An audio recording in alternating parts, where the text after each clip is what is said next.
Good afternoon, all.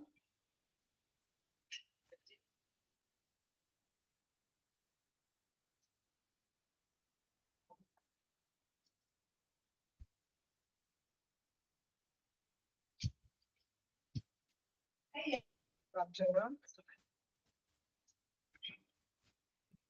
Okay. നമ്മള് കഴിഞ്ഞ ക്ലാസ്സില് നഴ്സിംഗ് അഡ്മിനിസ്ട്രേഷൻ തുടങ്ങി വെച്ചു അല്ലേ? വായിച്ചു നോക്കിയായിരുന്നോ?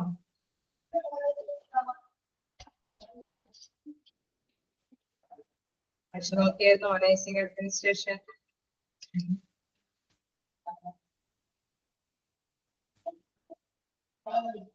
ഓക്കെ, എന്തെങ്കിലും ഡൗട്ടുകളുണ്ടോ?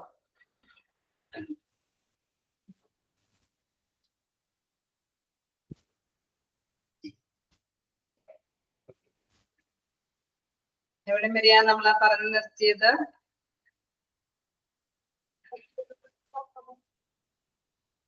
നഴ്സിംഗ് അഡ്മിനിസ്ട്രേഷന്റെ നമ്മൾ സ്റ്റാർട്ട് ചെയ്തായിരുന്നു അല്ലെ? കുറച്ച് കാര്യങ്ങൾ ഡിസ്കസ് ചെയ്തു കഴിഞ്ഞ ക്ലാസ്സിൽ.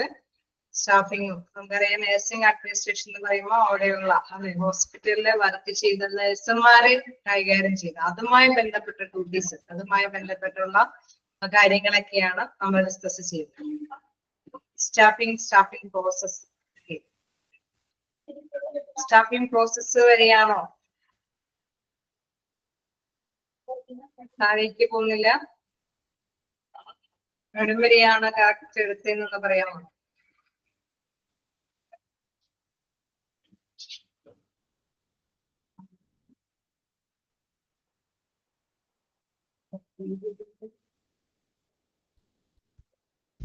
എത്രയാണോ എടുത്തത്?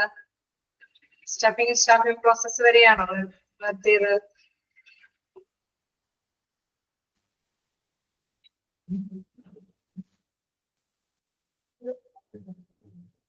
System of staffing.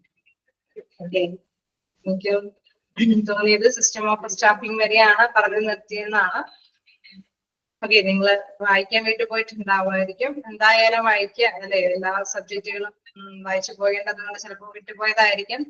എനിവേ, അപ്പൊ അല്ലെ ഓരോ ടീച്ചേഴ്സ് എടുക്കുന്നതും മസ്റ്റായിട്ട് തന്നെ വായിച്ചു പോകുക. അപ്പൊ പിന്നെ വരുമ്പോൾ എന്തെങ്കിലും ഡൗട്ടുകൾ ഉണ്ടെങ്കിൽ തന്നെ ക്ലിയർ ചെയ്യാനൊക്കെ ആയിട്ട് സാധിക്കും. ഓക്കെ, നമ്മള് ഇനി ഇതുവരെ എടുത്തത് ഡൗട്ടുകളുണ്ടോ?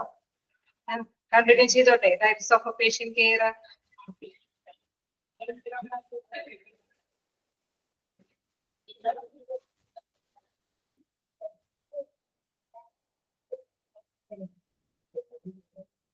അറിയോ? Types of patient care start ചെയ്തോട്ടെ.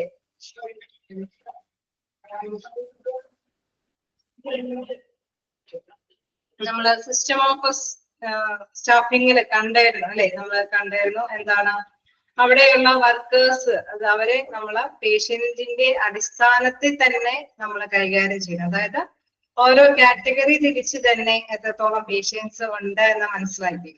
നമ്മളിപ്പോ ഒരു 5-6 പേഷ്യൻസ് അല്ലെ, അവർക്ക് ഒരു കുറച്ച് പേഷ്യൻസിനെ കണ്ടിട്ട് അവർക്ക് വേണ്ടിയിട്ട് അവരെ നോക്കാൻ വേണ്ടിയിട്ട് ഒരു നഴ്സിനെ ഡ്യൂട്ടി ഏൽപ്പിക്കുമ്പോൾ പ്രത്യേകമായിട്ട് ശ്രദ്ധിക്കേണ്ടത് എന്താണ്, അത് ഏത് തരത്തിലുള്ള ഏത് കാറ്റഗറിയുള്ള പേഷ്യൻസ് ആണ് എന്ന് എപ്പോഴും ശ്രദ്ധിക്കേണ്ടിയിരിക്കും.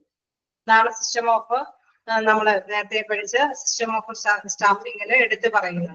എന്താണ് ലാസ്റ്റ് വൺ പറഞ്ഞു, എന്താണ് ഈച്ച് കാറ്റഗറി എപ്പോഴും കൺസിഡർ ചെയ്യണം എന്നുള്ളത് അല്ലെ? Not only the total number of patients to be cared but also the proportion in each category.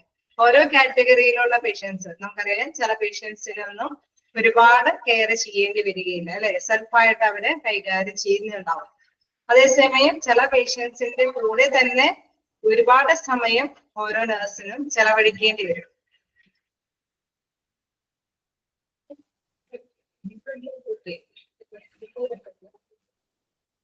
Okay, important elements നമ്മൾ എടുത്ത് തുടങ്ങുന്നതിന് മുമ്പ് ഇമ്പോർട്ടന്റ് എലമെന്റ്സ് എന്ന് പറയാനായിട്ട് പറയുന്നുണ്ട്. എന്താണ് അതില് പ്രധാനമായിട്ടും പറയുന്നത്? അതായത് നമ്മളെ നഴ്സിംഗിന്റെ അല്ലെ, നഴ്സിംഗിന്റെ ഇമ്പോർട്ടന്റ് ആയിട്ടുള്ള എലമെന്റ്സുകൾ എന്തൊക്കെയാണെന്നുള്ളതാണ് അല്ലെ? അതില് പ്രധാനമായിട്ടുമുള്ളത് ജീവനക്കാരുടെ പ്രധാന ഘട്ടങ്ങളാണ്. അതായത് എന്തായാലും nursing quality and quantity of nursing staffs. It depends on the suitable education training given to the nursing staffs for the kind of a service they are being made ready for. അതായത് സ്റ്റാഫിനെ സംബന്ധിച്ച് നമ്മൾ ഒരു appointments കൊടുക്കുമ്പോൾ നമ്മൾ എന്തൊക്കെ ശ്രദ്ധിക്കും? പ്രധാനമായിട്ടും അവർക്ക് മതിയായ ക്വാളിഫിക്കേഷൻ ഉണ്ടോ എന്ന് ശ്രദ്ധിക്കും, അല്ലെ? ബാച്ചിലർ ഡിഗ്രി, സ്റ്റാഫ് നഴ്സ് ഒക്കെ ആണെങ്കിൽ കൃത്യമായിട്ട് അവർക്ക് ബാച്ചിലർ ഡിഗ്രി ഒക്കെ ഉണ്ടോ എന്ന് നോക്കും. നമ്മൾ നഴ്സിംഗ് ഹൈറാർക്കിയിൽ പറയുന്നുണ്ട് വിവിധ തരത്തിലുള്ള പോസ്റ്റുകളുണ്ട്. നഴ്സിംഗ് ഡയറക്ടർ ഉണ്ട്, നഴ്സിംഗ് സൂപ്രണ്ടന്റ് ഉണ്ട്, നഴ്സിംഗ് സൂപ്പർവൈസർ ഉണ്ട്. അങ്ങനെ വ്യത്യസ്ത തരത്തിലുള്ള നഴ്സുമാരുടെ ഡ്യൂട്ടികളുണ്ട്, അല്ലെ? അവരുടെ ആ ഡിഗ്നിറ്റി, അവരുടെ അന്തസ് എന്ന് പറയുന്നത് വ്യത്യസ്ത തരത്തിൽ തന്നെയുണ്ട്. പക്ഷെ ഇവർക്ക് എല്ലാവർക്കും നമുക്കറിയാം അവർക്ക് അതിൻ്റെതായ ക്വാളിഫിക്കേഷനോടൊപ്പം തന്നെ അത് മതിയായ എക്സ്പീരിയൻസും കൂടി വേണ്ടി വരും, അല്ലെ? സ്റ്റാഫ് നഴ്സിന് നമുക്കറിയാം ക്വാളിഫിക്കേഷനോടൊപ്പം തന്നെ ചില ഹോസ്പിറ്റലൊക്കെ ആണെങ്കിൽ ചെറിയ ഒരു ഇത്രയും നാളത്തെ എക്സ്പീരിയൻസ് വേണമെന്ന് ആവശ്യപ്പെടും. അതേസമയം നഴ്സിംഗ് ഡയറക്ടറിനും സൂപ്രണ്ടിനും തീർച്ചയായിട്ടും അതിൻ്റെതായ എക്സ്പീരിയൻസും ആവശ്യമായിട്ട് വരും. ശരിയല്ലേ? അങ്ങനെ ഉണ്ടാവില്ലേ? നിങ്ങളോട് റെസ്പോണ്ട് ചെയ്യാം. ഓക്കെ അല്ലേ ഞാൻ പറയുന്നത്? ക്യാച്ച് ചെയ്യാൻ പറ്റുന്നില്ലേ? നഴ്സിംഗ് ഡയറക്ടറിനോ അല്ലെങ്കിൽ നഴ്സിംഗ് സൂപ്രണ്ടന്റിനൊക്കെ അവര് മതിയായ ക്വാളിഫിക്കേഷനോടൊപ്പം തന്നെ എക്സ്പീരിയൻസും പ്രധാനമായിട്ടും ആവശ്യപ്പെടും, അല്ലെ? ഏതൊരു ഹോസ്പിറ്റൽ ആണെങ്കിലും അതിന്റെ ആ ഒരു പ്ലേസ്മെന്റ് നടത്തുമ്പോൾ അവർ അതിൻ്റെതായ ക്വാളിഫിക്കേഷനോടൊപ്പം തന്നെ എക്സ്പീരിയൻസും കൂടി ആവശ്യപ്പെടും. അത് തന്നെയാണ് ഇവിടെ എടുത്ത് പറയുന്നത്. Quality and quantity of a nursing staff. It depends on the suitable educational training given to the nursing staff. ഓരോ സ്റ്റാഫിനും മതിയായ എന്താണ് എഡ്യൂക്കേഷൻ ഉണ്ടായിരിക്കണം, അല്ലെ? ഏത് തരത്തിലുള്ള സർവീസ് ആണോ അവർ ചെയ്യാൻ പോകുന്നത്, ഒരു സ്റ്റാഫ് നഴ്സിന്റെ സർവീസോ അല്ലെങ്കിൽ നഴ്സിംഗ് സൂപ്രണ്ടന്റിന്റെ സർവീസോ വ്യത്യസ്ത തരത്തിലുള്ള സേവനങ്ങൾ അവര് അത് കൈകാര്യം ചെയ്യാൻ പോകുന്നുണ്ടെങ്കിൽ അതിനനുസൃതമായിട്ടുള്ള ഒരു ക്വാളിഫിക്കേഷൻ അവർക്ക് നേടിയിട്ടുണ്ടായിരിക്കണം. ഓക്കെ, അങ്ങനെയുള്ളവർ മാത്രമാണ് നമ്മൾ അപ്പോയിന്റ്മെന്റ് കൊടുക്കുകയുള്ളൂ. ശരിയല്ലേ? അതാണ് ഫസ്റ്റ് എലമെന്റ് ആയിട്ട് പറയുന്നത്, മതിയായ ക്വാളിഫിക്കേഷൻ. ശ്രദ്ധിക്കുക, മതിയായ ക്വാളിഫിക്കേഷൻ ഓരോ ലെവലിലുള്ള നഴ്സുമാർക്കും ആവശ്യമാണ്. നെക്സ്റ്റ് എന്താണ്? യൂട്ടിലൈസേഷൻ. യൂട്ടിലൈസേഷൻ എന്ന് പറയുമ്പോൾ എന്താണ്? The nursing staff must be allotted work in such a way that the knowledge skill acquired are best used for the purpose they were imparted or trained. നമുക്കറിയാം ഇത് വിനിയോഗിക്കണമെങ്കിൽ ഈ ക്വാളിഫിക്കേഷൻ മാത്രം ഉണ്ടെങ്കിൽ അവർക്ക് നന്നായിട്ട് തന്നെ അത് ഉപയോഗപ്രദമാക്കാൻ പറ്റുമോ? അക്കാദമിക് ക്വാളിഫിക്കേഷൻ മാത്രം വന്നു കഴിഞ്ഞാൽ എല്ലാവർക്കും അവരുടെ ജോലി നന്നായിട്ട് വിനിയോഗിക്കാനായിട്ട് സാധിക്കുമോ? കൂടി റെസ്പോണ്ട് ചെയ്യാൻ ഇല്ല. കാരണം അവർക്ക് മതിയായ എന്തും കൂടി കൊടുക്കേണ്ടതായിട്ടുണ്ടാവും, ട്രെയിനിങ് കൊടുക്കണം, അല്ലെ? അവരുടെ നോളജ്, അറിവും കഴിവും വർദ്ധിപ്പിക്കാൻ വേണ്ടിയിട്ട് മതിയായ ട്രെയിനിങ് കൂടി അവർക്ക് വേണ്ടിയതായിട്ടുണ്ടാവും. ഓക്കെ, സ്കില്ല് വേണം. ഓക്കെ, അതിനുള്ള കഴിവും കൂടി വേണം, അല്ലെ? അവർക്ക് അക്കാദമിക് ക്വാളിഫിക്കേഷൻ മാത്രം പോരാ. പ്രത്യേകിച്ച് നമുക്കറിയാം നഴ്സുമാർക്കൊക്കെ ആണെങ്കിൽ അത് പ്രത്യേക പോസ്റ്റിലാണ് അവർക്ക് ജോലി ചെയ്യുന്നത്. സ്റ്റാഫ് നഴ്സിൽ നിന്ന് വ്യത്യസ്തമായിട്ട്, അല്ലെ? നമ്മൾക്കറിയാം ഒരു സൂപ്രണ്ടന്റോ അല്ലെങ്കിൽ ഡയറക്ടറോ അങ്ങനെയൊക്കെയുള്ള സ്ഥാനം വഹിക്കുന്നവർക്ക് തീർച്ചയായിട്ടും അവരുടെ കഴിവിനോടൊപ്പം തന്നെ അവരുടെ ക്വാളിഫിക്കേഷനോടൊപ്പം തന്നെ അവർക്ക് സ്കില്ലും കൂടി ഉണ്ടാവണം, കഴിവും കൂടി നേടിയിട്ടിരിക്കണം. അത് മാത്രമല്ല അവർക്ക് പ്രോപ്പർ ആയിട്ട് ചെയ്യാനായിട്ട്, അല്ലെ? അതങ്ങനെ എങ്ങനെയാണ് അവരത് നേടിയെടുക്കുന്നത്? കൂടുതലായിട്ടും എക്സ്പീരിയൻസ്ഡ്, അല്ലെ? ഒരുപാട് വർഷം ട്രെയിനിങ് ഒക്കെ കിട്ടുമ്പോഴാണ് അവർക്ക് അത് നേടിയെടുക്കാനായിട്ട് സാധിക്കുള്ളൂ. അപ്പൊ ഉപയോഗം എന്നുള്ളത്, ക്വാളിറ്റി എന്നുള്ളത് നമുക്കറിയാം, ക്വാളിഫിക്കേഷൻ, അല്ലെ? യൂട്ടിലൈസേഷൻ എന്ന് പറയുന്നത് അതിന്റെ ഉപയോഗം വർദ്ധിപ്പിക്കുന്നത് തീർച്ചയായിട്ടും അവരുടെ സ്കില്ലും നോളജും അറിവും കഴിവും വർദ്ധിക്കുമ്പോൾ അവര് നേടിയെടുക്കുമ്പോഴാണ്. അപ്പൊ അതൊരു പ്രധാനപ്പെട്ട എലമെന്റ് ആണ് ഓരോ സ്റ്റാഫുകളെ സംബന്ധിച്ച്. ക്ലിയർ ആയോ?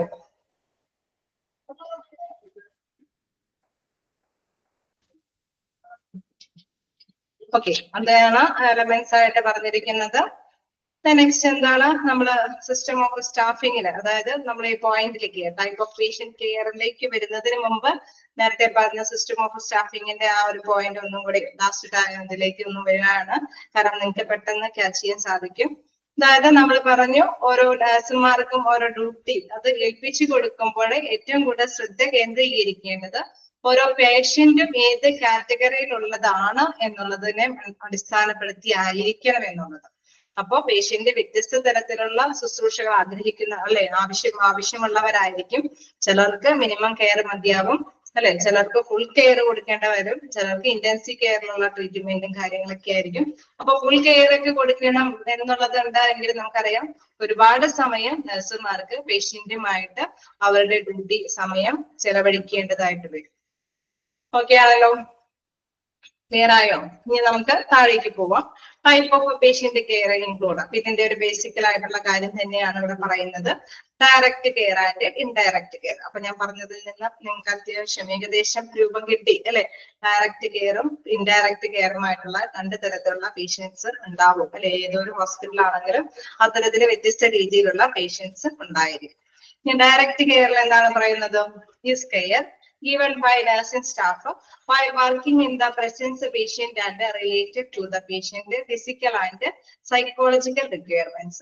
നമുക്കറിയാം മാനസിക ആവശ്യങ്ങൾക്കും അതേപോലെ തന്നെ ശാരീരികമായ ആവശ്യങ്ങൾക്കെല്ലാം തന്നെ പേഷ്യന്റിനോട് കൂടെ അല്ലെ അവരുടെ കൂടെ ഒരുപാട് സമയം അവര് നേരിട്ട് തന്നെ വർക്ക് ചെയ്യേണ്ടതായിട്ട് വരും. പേഷ്യന്റ് റിലേറ്റഡ് വർക്കിംഗ് അല്ലെ, അദ്ദേഹത്തിന്റെ ആ ഒരു നഴ്സിന്റെ പ്രസൻസോട് കൂടിയിട്ട് തന്നെ അവിടെ ഒരുപാട് സമയം അവർക്ക് ജോലി ചെയ്യേണ്ടതായിട്ട് വരും. Is a care given by nursing staff while working in the presence of patient and related to the patient physical and psychological requirements. കാരണം നമുക്കറിയാം അവരെ ശാരീരികമായിട്ടും അതോടൊപ്പം തന്നെ മാനസികമായിട്ടും അസുഖം അവരെ ബാധിച്ചിട്ടുണ്ടാവും അല്ലെ. അപ്പൊ അവർക്ക് എന്താണ്, അവർക്ക് എല്ലാ വ്യക്തികളും എല്ലാ രോഗികളും ചെയ്യുന്ന മാത്രമേ സ്വമേധീയ കാര്യങ്ങളൊന്നും ചെയ്യാനായിട്ട് അല്ലെങ്കിൽ പറയുന്ന മാത്രമേ ഗ്രഹിച്ച് അത് റെസ്പോണ്ട് ചെയ്യാനായിട്ടൊന്നും സാധിക്കുകയില്ല. അപ്പൊ കൂടുതൽ സമയം അവരോട് കൂടി ചെലവഴിക്കേണ്ടതായിട്ട് നഴ്സുമാർക്ക് ചെലവഴിക്കേണ്ടതായിട്ട് വരും എന്നുള്ളതാണ്. ഡയറക്റ്റ് കെയർ കൺസിസ്റ്റ് ഓഫ് എന്തൊക്കെ കാര്യങ്ങളായിരിക്കാം അവർക്ക് ചെയ്തു കൊടുക്കേണ്ടി വരുന്നത്? അങ്ങനെയുള്ള പേഷ്യൻസിന് എന്തൊക്കെ കാര്യങ്ങൾ ചെയ്തു കൊടുക്കേണ്ടതായിട്ട് വരും? നമുക്ക് റെസ്പോണ്ട് ചെയ്യാം. അപ്പൊ നമുക്ക് പെട്ടെന്ന് ക്യാച്ച് ചെയ്യാൻ സാധിക്കും. ഒരു കിടത്തി ചികിത്സിക്കുന്ന അല്ലെ അവരെ ആഗ്രഹിക്കുന്ന പേഷ്യന്റ് ആണെങ്കിൽ എന്തൊക്കെ കാര്യങ്ങൾ ചിലപ്പോൾ ചെയ്തു കൊടുക്കേണ്ടതായിട്ട് വരും? ഓക്കെ, ഹെൽപ്പ് ടു മൂവ്, അവർക്ക് ചലിക്കുന്നതിന് അല്ലെ മൊബിലിറ്റി അല്ലെ. മൊബിലിറ്റി എന്ന് പറയുന്നത് ചലനശേഷിക്ക് ഒരു ഹെൽപ്പ് വേണ്ടി വരും. ഫുഡ് അല്ലെ, ഫീഡിങ് ഭക്ഷണങ്ങളൊക്കെ എടുക്കുന്നതിന് നഴ്സുമാർ ആവശ്യം വരും. മെഡിസിൻ ട്രീറ്റ്മെന്റ് കാര്യങ്ങൾക്കും അതേപോലെ തന്നെ മെഡിസിനൊക്കെ എന്താണ് നഴ്സുമാരുടെ ആവശ്യകത, സപ്പോർട്ട് ആവശ്യമായിട്ട് വരും. ഓക്കെ, അത് തന്നെയാണ് ഡയറക്റ്റ് കെയറിൽ എന്തൊക്കെ ഉൾക്കൊള്ളുന്ന പറയുന്നത്? ഫീഡിങ്, അതായത് ചിലപ്പോൾ കിടത്തി ചികിത്സിക്കുന്ന പേഷ്യൻസിനൊക്കെ അവർക്ക് സ്വമേധയെ സ്വന്തം കൈകൊണ്ട് തന്നെ എടുത്ത് കഴിക്കാനൊന്നും ശേഷി ഉണ്ടാവില്ല. അപ്പൊ മറ്റുള്ളവരുടെ ഹെൽപ്പ് വേണ്ടി വരും. ചിലപ്പോഴൊക്കെ നഴ്സുമാരുടെ സപ്പോർട്ടീവോടുകൂടി അല്ലെ റൈസ് ട്യൂബിലൊക്കെ ഭക്ഷണം കൊടുക്കേണ്ടതൊക്കെ ആയിട്ട് വരും. അതേമാതിരി തന്നെ ട്രീറ്റ്മെന്റ് കാര്യങ്ങൾക്കാണെങ്കിലും അല്ലെ ചിലപ്പോ നമ്മൾ സ്വമേധയെ ചെയ്യുന്ന പേഷ്യൻസ് ഒക്കെ ആണെങ്കിൽ അവര് കയ്യിലൊക്കെ വെച്ച് കൊടുത്താൽ മതി, അവർക്ക് മരുന്നൊക്കെ കഴിക്കാനായിട്ട് സാധിക്കും. അതല്ലെങ്കിൽ ഇഞ്ചക്ഷനും കാര്യങ്ങൾക്കൊക്കെ ആണെങ്കിലും അവര് എന്താണ് പറയുന്നതിനനുസരിച്ചിട്ട് തന്നെ റെസ്പോണ്ട് ചെയ്യും. പക്ഷെ കിടത്തി ചികിത്സിക്കുന്ന അല്ലെങ്കിൽ മാനസികമായിട്ടും അല്ലെങ്കിൽ എന്താണ് ശാരീരികമായിട്ടും ഒത്തിരി വീക്കായിട്ടുള്ള പേഷ്യൻസ് ഒക്കെ ആണെങ്കിൽ അവർക്ക് എല്ലാത്തിനും എല്ലാ ട്രീറ്റ്മെന്റ് കാര്യങ്ങൾക്കും അല്ലെങ്കിൽ മെഡിസിൻ എടുക്കുന്നതിനെല്ലാം തന്നെ അവർക്കൊരു സപ്പോർട്ടീവ് അല്ലെങ്കിൽ ഒരുപാട് സമയം ചെലവഴിക്കേണ്ടതായിട്ട് വരും. മൊബിലിറ്റി എന്ന് പറയുന്നത് ചലനശേഷി, നേരത്തെ പറഞ്ഞ മാതിരി മൂവ്മെന്റ് അല്ലെ, അവർക്ക് സ്വമേധയ നടന്നു പോകാനൊന്നും സാധിക്കുകയില്ല. അപ്പൊ ഒരു ഹെൽപ്പ് ഒരു സപ്പോർട്ട് എപ്പോഴും ആവശ്യമായിട്ട് വരും. ചലിപ്പിച്ച് അല്ലെ ഒന്ന് തിരിച്ചു കിടത്തണങ്ങളൊക്കെ ഒരു സപ്പോർട്ട് നഴ്സുമാരുടെ ഒക്കെ സപ്പോർട്ട് ആവശ്യമായിട്ട് വരും. And the more dependent the patient is on the nurse to conduct a related activity, the more hours of nursing care is required for the patient. അപ്പൊ അത്തരം പേഷ്യൻസിന് ഒരുപാട് സമയം അവരുടെ പ്രവർത്തനങ്ങൾക്കെല്ലാം നഴ്സിന്റെ സേവനം ആവശ്യമായിട്ട് വരുമെന്നുള്ളതാണ്. ഡയറക്റ്റ് കെയറിൽ എന്തൊക്കെ കൺസിസ്റ്റ് അല്ലെ എന്തൊക്കെ ഉൾക്കൊള്ളാം എന്നുള്ളതിൽ നോട്ട് ചെയ്യാം. Feeding, treatment, mobility and meditation and more depend അല്ലെ വ്യത്യസ്ത കാര്യങ്ങൾക്കെല്ലാം തന്നെ നഴ്സുമാരുടെ സപ്പോർട്ടീവ് ആവശ്യമാണ് എന്നുള്ളതാണ്. ഓക്കെ, ക്ലിയർ ആണോ ഡയറക്റ്റ് കെയർ? ഓക്കെ, എന്താണ് ഇൻഡയറക്റ്റ് കെയർ? അപ്പൊ എന്താണ് ഇൻഡയറക്റ്റ് കെയർ? ഇതിന്റെ നേരെ റിവേഴ്സ് അല്ലെ. ഇൻഡയറക്റ്റ് കെയർ എന്ന് പറയുമ്പോൾ നമുക്കറിയാം അതിന്റെ നേരെ ഓപ്പോസിറ്റ് ആണ്. Those venture undertaken on the patient behalf but removed from his presence. അവർക്ക് അവരുടേതായിട്ടുള്ള കാര്യങ്ങളെല്ലാം അല്ലെ സ്വന്തം ചെയ്യാനൊക്കെ ആയിട്ട് സാധിക്കും. പക്ഷെ എന്താണ് അവരുടെ പ്രസൻസ് ചില നേരത്തെല്ലാം ആവശ്യമായിട്ട് വരും. But removed from his presence ഇല്ലാതെ തന്നെ, റിമൂവ് എന്ന് വെച്ച് കഴിഞ്ഞാൽ ഒഴിവായിട്ട് തന്നെ നഴ്സുമാര് സാന്നിധ്യമില്ലാതെ തന്നെ അവരുടെ ഡ്യൂട്ടികളൊക്കെ ചെയ്യാനായിട്ട് സാധിക്കുമെന്നുള്ളതാണ്. Indirect care consist of assembling supplies and equipment, seeking advice with other healthcare team member, writing and reading patient records, reporting, constructing discharge plans, etc. അപ്പൊ അങ്ങനെയുള്ളവർക്ക് സ്വമേധയ അവർ ചെയ്യുകയൊക്കെ ആണെങ്കിൽ ഡോക്ടർ വന്ന് മരുന്നൊക്കെ കുറിച്ച് കൊടുക്കുമ്പോൾ അവർക്ക് സ്വമേധയാണ്. വെഞ്ചർ എന്ന് പറയുന്നത് ശരിക്കും പറഞ്ഞു കഴിഞ്ഞാൽ എന്താണ്, ഇതില് ശരിക്കും മാത്തമാറ്റിക്കലി ഉള്ളൊരു മീനിങ് ആണ് ഇതില് വരുന്നത്. പക്ഷെ അതിന്റെ ആ ഒരു സംരംഭം അല്ലെ, ആ ഒരു വെഞ്ചറിലാണ് ഉദ്ദേശിക്കുന്നത്. അതിന്റെ ആ ഒരു സംരംഭങ്ങൾക്ക് എന്നുള്ള ഉദ്ദേശിക്കുന്നത് those venture undertaken on the patient behalf എന്ന് വെച്ച് കഴിഞ്ഞാൽ ആ ഒരു കാറ്റഗറിയിലുള്ള വ്യക്തികൾക്ക് ആ ഒരു രീതിയിൽ തന്നെ അത് മീൻ ചെയ്യാം. Those venture undertaken on the patient behalf, but reward from his presence. Okay.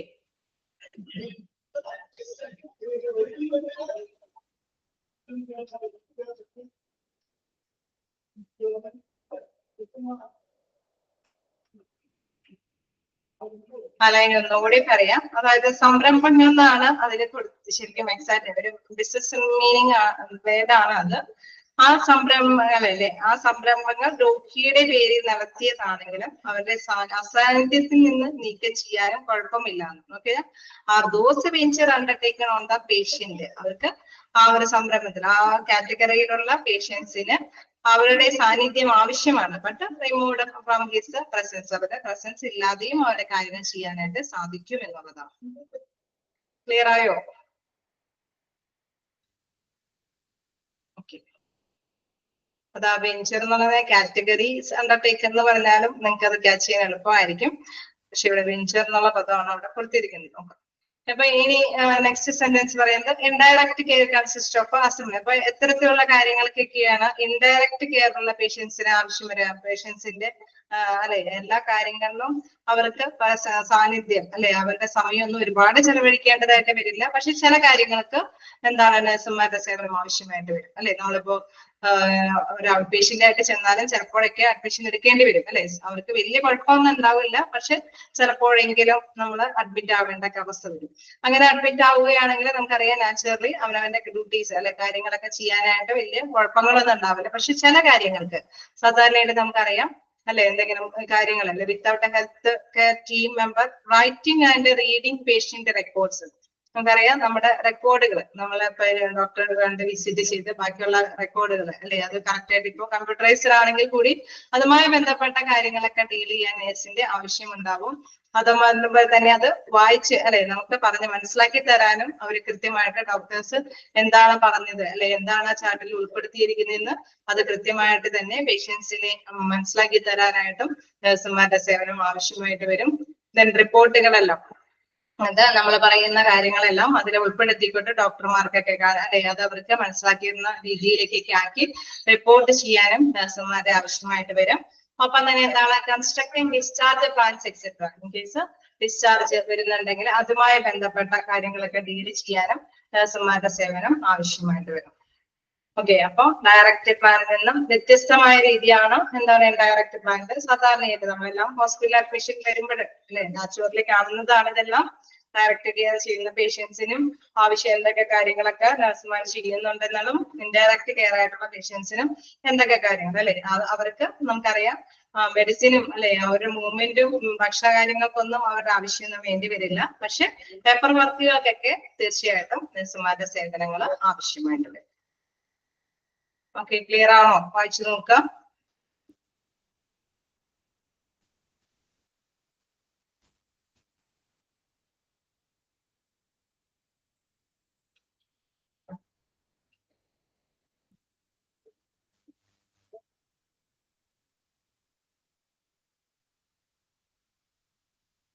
ഡൗട്ടുകൾ ഉണ്ടെങ്കിൽ ചോദിച്ചു പോകാട്ടോ, ക്ലിയർ ചെയ്ത് തന്നെ പോവുക.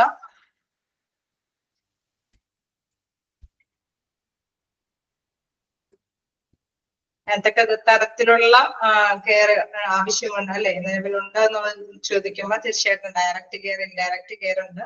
പിന്നെ ഡയറക്റ്റ് കെയറിൽ എന്തൊക്കെ ഉൾക്കൊള്ളുന്നു അല്ലെ, നമ്മൾ ചിലപ്പോഴൊക്കെ ഡയറക്റ്റ് കെയറിൽ പെടാത്തവ ഏത്, പെടുന്നവ ഏത് എന്നൊക്കെ പറഞ്ഞുകൊണ്ടൊക്കെ ക്വസ്റ്റ്യൻസ് വരും.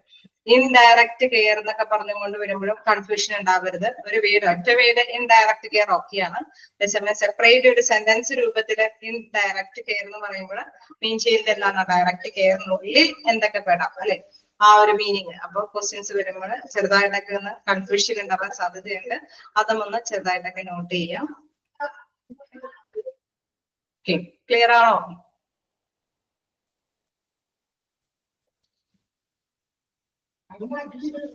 കണ്ടിന്യൂ ചെയ്ത് പോവാലോ?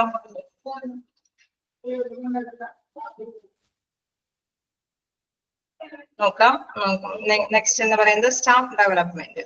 സ്റ്റാഫ് ഡെവലപ്മെന്റ് എന്ന് പറയുന്ന ആ ഒരു പോർഷനിലേക്ക് അത് ഇച്ചിരി കൂടി അല്ലെ, ഇത്തിരി പെട്ടെന്ന് ചിലപ്പോൾ ക്യാച്ച് ചെയ്യാൻ പറ്റിയെന്ന് വരില്ല, എന്നാലും ഒന്ന് ശ്രദ്ധിക്കാം.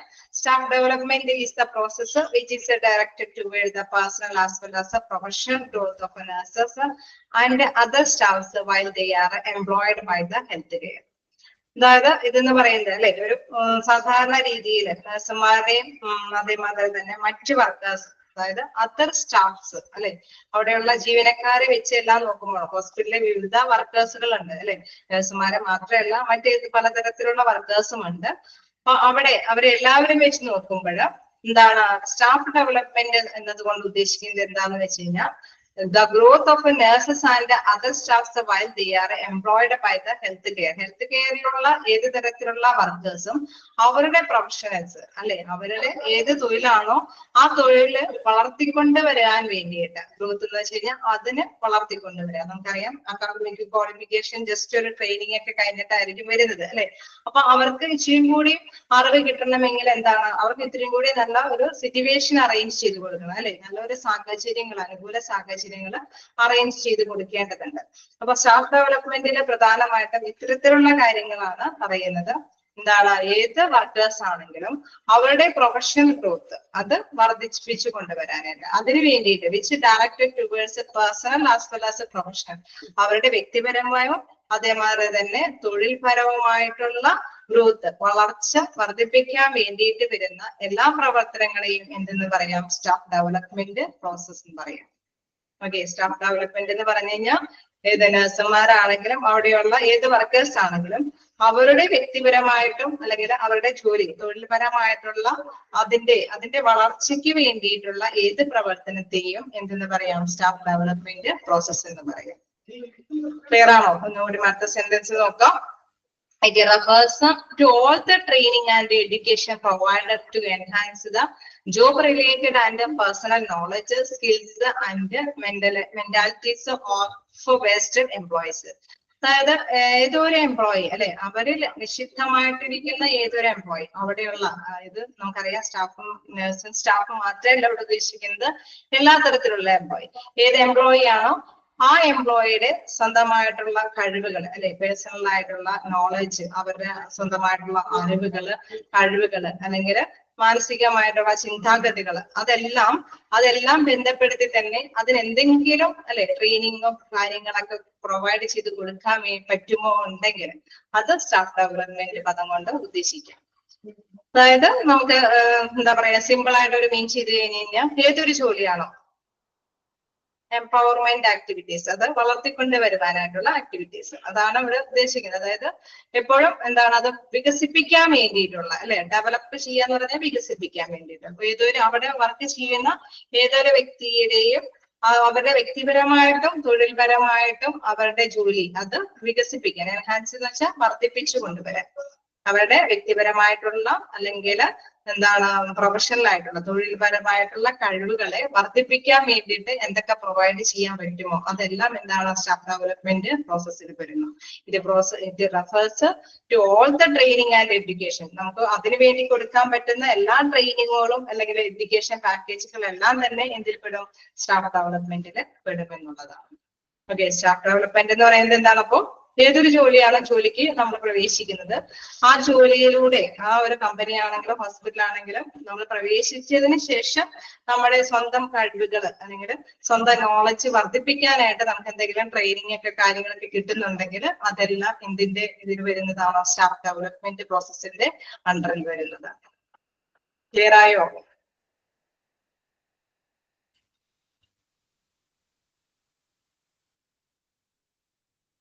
ജസ്റ്റ് വായിച്ചു നോക്കാം.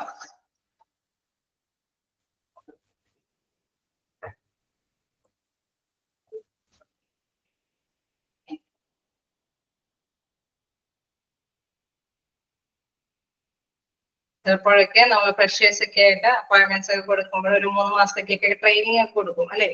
അങ്ങനെ ട്രെയിനിങ് കൊടുക്കുന്നത് എന്തിനു വേണ്ടിയിട്ടാ? അവർക്കുള്ള ക്വാളിഫിക്കേഷൻ. സ്റ്റാഫ് ഡെവലപ്മെന്റ് എന്താന്നൊക്കെ ഉള്ളത് എന്തായാലും മസ്റ്റായിട്ട് മനസ്സിലാക്കി തന്നെ പോണം. ഇതില് ഇമ്പോർട്ടന്റ് എന്താണ് അണ്ടർലൈൻ ചെയ്യേണ്ടതെന്നല്ലേ? ഇപ്പൊ dash is the process which directed towards personal as well as professional growth of nurse.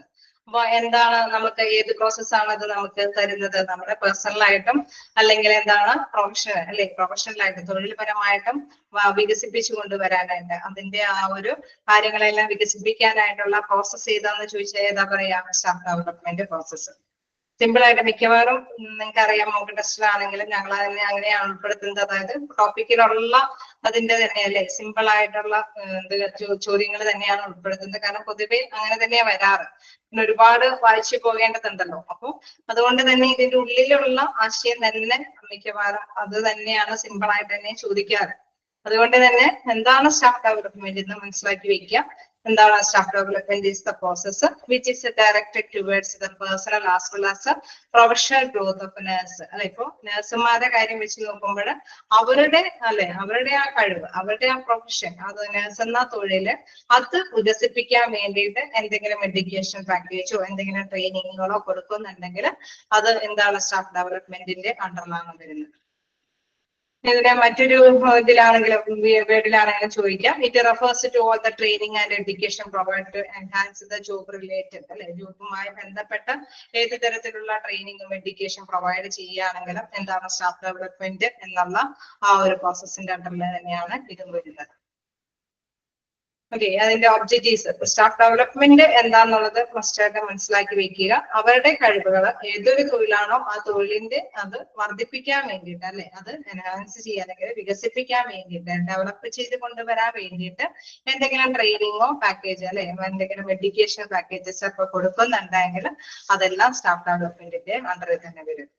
Next എന്താണോ? ഒബ്ജക്റ്റീവ്സ്. ഓക്കെ ആണോ? ക്ലിയർ ആണോ?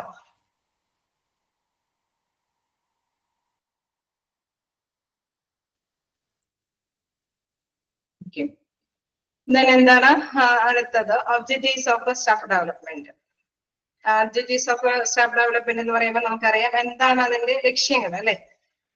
പ്രധാനമായിട്ടും എന്തൊക്കെ ലക്ഷ്യങ്ങളാണ് അതുമായി ബന്ധപ്പെട്ട് വരുന്നത്? Enhance employees productivity.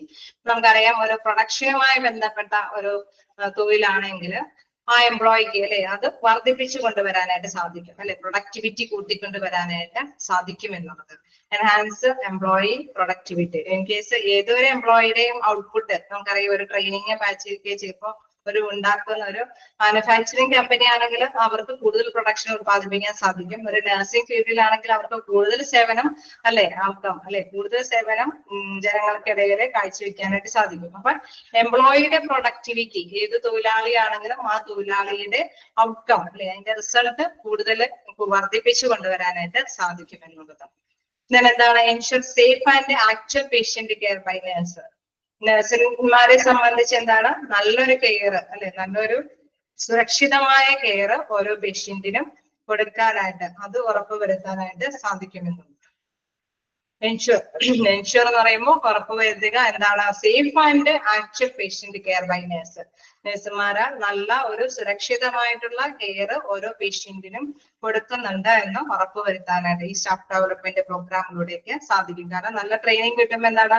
അവർ നല്ലപോലെ തന്നെ ആ ഒരു സേവനം അവര് ഓരോ പേഷ്യന്റിനും പ്രദാനം ചെയ്യും. പിന്നെ എന്താണ് next? Ensure satisfactory job performance by staff. അല്ലെ, എല്ലാ സ്റ്റാഫിനും ട്രെയിനിങ് ഒക്കെ കിട്ടുമ്പോൾ ഒരു പേടിയും കൂടാതെ തന്നെ അവർക്ക് അവരുടെ ഡ്യൂട്ടി സംതൃപ്തിയോടുകൂടി ചെയ്യാനായിട്ട് സാധിക്കും, അല്ലെ, അത് ഉറപ്പുവരുത്താനായിട്ട് സാധിക്കും. എന്താണ് സ്റ്റാഫുകൾക്ക് അവരുടെ പെർഫോമൻസ്, അല്ലെ, അവരുടെ പ്രകടനം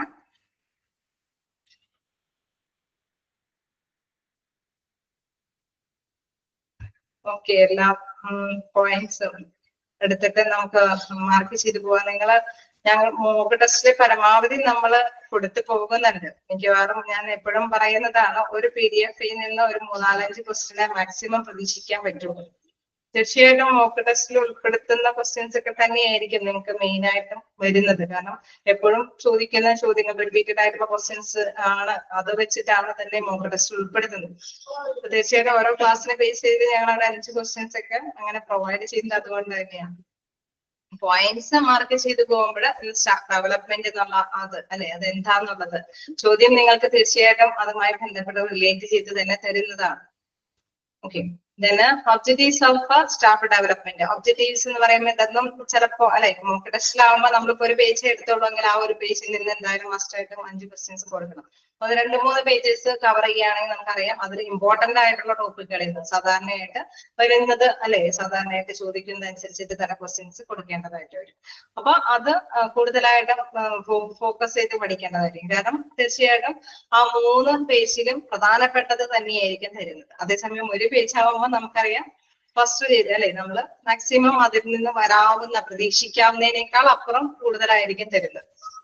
അപ്പൊ അതാണ് അതിൽ പ്രധാനമായിട്ട് ശ്രദ്ധിക്കേണ്ടത്. എപ്പോഴും പഠിക്കുമ്പോൾ മനസ്സിലാക്കുക, ഓരോ PDF, അല്ലെ, ഓരോ ചാപ്റ്ററിൽ നിന്നും ഒരു 3-4-5 ക്വസ്റ്റ്യൻസ്, മാക്സിമം വലിയ വലിയ ചാപ്റ്റേഴ്സ് ഒക്കെ ആകുമ്പോഴാണ് ഒരു 6 ക്വസ്റ്റ്യൻസ് ഒക്കെ പ്രതീക്ഷിക്കാനായിട്ട് പറ്റുന്നത്. അപ്പൊ എൻഹാൻസ് എംപ്ലോയീസ് പ്രൊഡക്ടിവിറ്റി.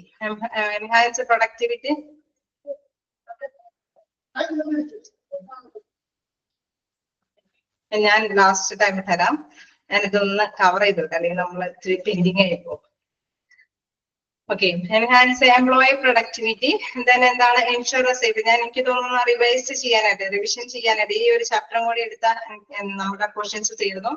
അപ്പൊ ഞാൻ എടുത്ത ചാപ്റ്റേഴ്സ് ഒന്നും കൂടി റിവൈസ് ചെയ്ത് പോകാനായിട്ട് സാധിക്കും. അപ്പൊ നിങ്ങൾക്ക് ജസ്റ്റ്, അല്ലെ, ഒന്നും കൂടി എന്തെങ്കിലും വരുന്നത് ഇമ്പോർട്ടന്റ് ആയിട്ടുള്ളതൊക്കെ നിങ്ങൾക്ക് ഒന്ന് ജസ്റ്റ് പറഞ്ഞു പോകാനായിട്ട് സാധിക്കും. എന്തായാലും എടുത്ത് പോകട്ടെ. ഓക്കെ, അപ്പൊ എന്താണ് എൻഹാൻസ് എംപ്ലോയി പ്രൊഡക്ടിവിറ്റി, നമ്മൾ ഉറപ്പുവരുത്തുന്ന കാര്യം പറഞ്ഞു. എൻഷുർ സേഫ്റ്റി, ഇതിലും പ്രധാനപ്പെട്ട ഈ നഴ്സിംഗ് ചാപ്റ്ററിൽ ഞാനിപ്പോ പറഞ്ഞതാണ്. നഴ്സിംഗ് ചാപ്റ്ററിൽ മെയിൻ ആയിട്ട് വരുന്ന ക്വസ്റ്റ്യൻസ് ഇതിനുള്ളിൽ കൂടിയാണ്. അതായത് ഹൈറാർക്കി, നഴ്സിംഗ് ഹൈറാർക്കിയുടെ ഫീൽഡിലാണ് ഏറ്റവും കൂടുതൽ ക്വസ്റ്റ്യൻസ് വരുന്നത്. കാരണം ഓരോ ഇതുകളും, അല്ലെ, who provide information need patient and health care team, അങ്ങനെ ഓരോന്നും ചോദിക്കുമ്പോൾ ഓപ്ഷൻസ് ആയിട്ട് വരുന്നത് എന്താണ്, ഇതിന്റെ ഇത്രയുമാണ്, ഈ ഒരു ഭാഗമാണ്. അപ്പൊ കറക്റ്റ് ആയിട്ട് തന്നെ നമ്മൾ തെരഞ്ഞെടുത്ത് അത് മാർക്ക് ചെയ്യേണ്ടതായിട്ട് വരും. കൂടുതലും ഈ നഴ്സിംഗ് അഡ്മിനിസ്ട്രേഷന്റെ ഭാഗത്ത് നിന്ന് കൂടുതൽ കണ്ടുവരുന്നത് ഈ ഒരു ഹൈറാർക്കിയുടെ റെസ്പോൺസിബിലിറ്റി, ഓരോരുത്തരുടെയും റെസ്പോൺസിബിലിറ്റിയിൽ നിന്നാണ്. ഓക്കെ, നമുക്ക് അപ്പൊ ക്ലാസ് കണ്ടിന്യൂ ചെയ്യാം. എന്താണ് ഇതില് പറഞ്ഞു വരുന്നത്, സ്റ്റാഫ് ഡെവലപ്മെന്റിന്റെ ഒബ്ജക്റ്റീവ്സ്, ലക്ഷ്യങ്ങളാണ്. എൻഹാൻസ് എംപ്ലോയി പ്രൊഡക്ടിവിറ്റി നമ്മൾ കണ്ടു. ഓരോ വ്യക്തികൾക്കും, അല്ലെ, അവരുടെ തൊഴിലാളികൾക്കെല്ലാം പ്രൊഡക്ടിവിറ്റി വർദ്ധിപ്പിക്കാൻ സാധിക്കും. അതോടൊപ്പം തന്നെ നല്ല ഒരു സേവനം ഓരോ പേഷ്യന്റിനും അത് ഉറപ്പുവരുത്താനായിട്ട് സാധിക്കും. അതുമാതിരി തന്നെ ഓരോ വർക്കേഴ്സിനും സംതൃപ്തിയോട് കൂടിയിട്ട് അവരുടെ ഡ്യൂട്ടി ചെയ്യാനായിട്ട് സാധിക്കും. then എന്താണ് orient the person towards their care objectives, job duties, personnel policies. അതായത് ഉദ്യോഗാർത്ഥരെ അവരുടെ പരിചരണ ലക്ഷ്യങ്ങൾ, അല്ലെ, ജോലി ചുമതലകള് അതിലേക്ക് നയിക്കുന്ന ഒരു പോളിസികൾ അത് രൂപപ്പെടുത്തി കൊണ്ടുവരാനുണ്ട്. അതായത് ഓരോ തൊഴിലിനും അനുയോജ്യമായിട്ടുള്ള ലക്ഷ്യങ്ങളും ഡ്യൂട്ടീസുകളും അതേമാതിരി തന്നെ റെസ്പോൺസിബിൾ ഉത്തരവാദിത്തങ്ങളൊക്കെ അത് വെച്ചുകൊണ്ട് തന്നെ അവരെ പുതിയ പോളിസികൾ, ഏതെങ്കിലും നയങ്ങൾ രൂപീകരിച്ചിട്ട് തന്നെ അവരെ ഒന്ന് അതിലേക്ക് ഡയറക്റ്റ് ചെയ്ത് കൊണ്ടുവരാനായിട്ട് സാധിക്കും എന്നുള്ളത്. അപ്പൊ സ്റ്റാഫ് ഡെവലപ്മെന്റിന്റെ ഒബ്ജക്റ്റീവ്സ് ആണ് നമ്മൾ ജസ്റ്റ് ഒന്ന് പറഞ്ഞത്. അതായത് സ്റ്റാഫ് ഡെവലപ്മെന്റ് എന്താണെന്ന് മനസ്സിലാക്കുക, ഏതൊരു ജോലിയാണോ ആ ജോലിയിലേക്ക് കൂടുതൽ നല്ല, അല്ലെ, കൂടുതൽ സേവനം അല്ലെങ്കിൽ കൂടുതൽ പ്രൊഡക്ഷൻ, അത് കൂടുതൽ റിസൾട്ട് കാഴ്ചവെക്കാനായിട്ട് വരുന്ന ട്രെയിനിങ്ങുകളും അല്ലെങ്കിൽ നോളജ് പാക്കേജുകളൊക്കെയാണ് സ്റ്റാഫ് ഡെവലപ്മെന്റ് കൊണ്ട് ഉദ്ദേശിക്കുന്നത്. സ്റ്റാഫ് ഡെവലപ്മെന്റിന്റെ ലക്ഷ്യം എന്ന് പറയുന്നത് ഏതൊരു തൊഴിലാളിയും നല്ല മാക്സിമം റിസൾട്ട് കാഴ്ചവെക്കുക, അല്ലെ. ട്രെയിനിങ് ഒക്കെ കൊടുക്കുമ്പോൾ എന്തെങ്കിലും ഉദ്ദേശത്തോടു കൂടിയായിരിക്കും ഓരോ കമ്പനികളും അവർക്ക് ട്രെയിനിങ് ഒക്കെ കൊടുക്കുന്നത്, അല്ലെ. വെറുതെ ആരെങ്കിലും ട്രെയിനിങ് ഒക്കെ ഇടയ്ക്കിടയ്ക്ക് കൊടുക്കുവോ? കമ്പനികളാണെങ്കിലും ഹോസ്പിറ്റലൊക്കെ ആണെങ്കിലും ഇല്ല, ഓരോ തൊഴിലാളിയിൽ നിന്ന് മാക്സിമം ചൂഷണം ചെയ്തെടുക്കാനല്ലേ, അവരുടെ ഔട്ട്കംസ് കൂട്ടാൻ വേണ്ടിയിട്ടാണ് ഈ ട്രെയിനിങ്ങും നോളജുകളൊക്കെ കാര്യങ്ങളൊക്കെ എന്തെങ്കിലും പ്രോഗ്രാമുകളൊക്കെ സംഘടിപ്പിച്ചു കൊടുക്കുന്നത്. അപ്പൊ അതിനു വേണ്ടിയിട്ട് അത് തന്നെയാണ് സ്റ്റാഫ് ഡെവലപ്മെന്റ് കൊണ്ട് ഉദ്ദേശിക്കുന്നത്. ക്ലിയർ ആണോ? ഒബ്ജക്റ്റീവ്സ് ഓക്കെ ആണോ? നമുക്ക് നെക്സ്റ്റ് നോക്കാം.